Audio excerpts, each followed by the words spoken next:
Hello guys, I'm in Capel Currig. The rain has really started to come down off the mountain. Just a few tips, people. If you get wet, my opinion, obviously being ex-military as well, my opinion, the most important thing is to keep the upper part of your body dry. Keep it dry. Legs get a bit wet, that's fine. Keep your upper body dry and keep moving, even if you're moving at a slow rate, as much as possible to keep yourself warm.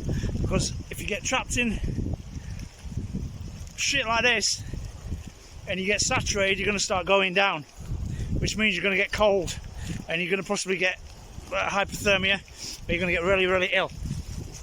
So keep moving.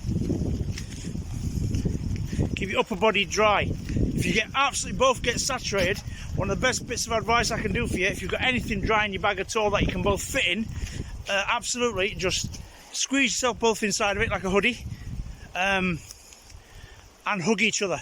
Body warmth. So if you've got a big hoodie and that's the only thing dry, get it on, try and find a sheltered spot under a tree or anywhere, and both get inside it, strip down naked inside it, put it on, hug each other. Body warmth.